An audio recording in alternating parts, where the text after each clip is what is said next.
On enchaîne ici au prochain courriel. Bonjour à l'équipe de Nomos. Tout d'abord, je souhaite vous remercier d'avoir lu mon long témoignage il y a quelques semaines, et ce, sans aucune coupure. C'était un témoignage d'un homme de gauche qui passait à la droite nationale, qui disait, au fond, je suis nationaliste, je défends les intérêts nationaux, et c'est... Bon, il semble que la gauche soit devenue tellement ethno-masochiste que je deviens de facto de droite. En gros, c'est ce qu'il nous expliquait. Cette fois-ci, ça ne sera pas un message très long. J'ai remarqué que depuis quelque temps, une gentrification importante au centre-ville de Sherbrooke. On parle beaucoup de Montréal, mais tous les centres urbains au Québec sont concernés.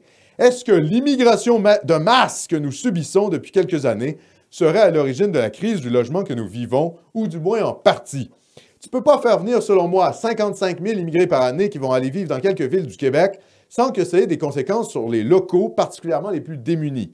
Est-ce que les autres services à la population sont également sous pression, école, santé, etc.? Bien à vous, et en passant, félicitations à Xavier Camus pour vous avoir fait une belle pub. Monsieur A, c'est signé par Monsieur A. Alors, moi, je pense qu'effectivement, c'est-à-dire que l'immigration massive, ça fait une pression sur les logements, notamment Montréal, parce que l'immigration c'est Montréal.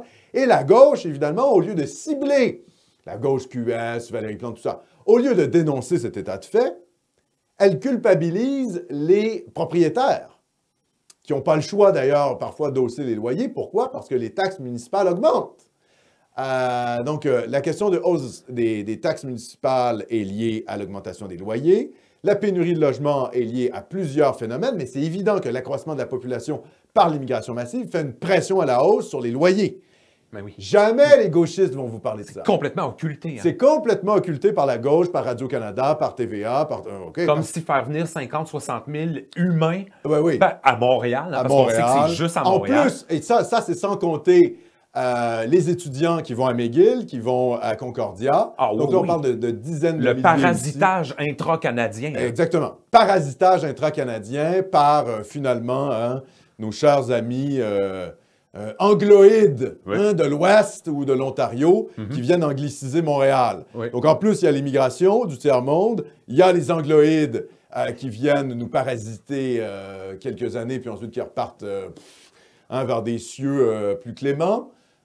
Voilà, donc oui, tout ça fait partie du problème. Et évidemment, les médias en parlent très peu parce que ça ne cadre pas avec le récit immigrationniste qu'on nous sert matin, midi et soir, sans arrêt, 24 sur 24, 7 jours sur 7.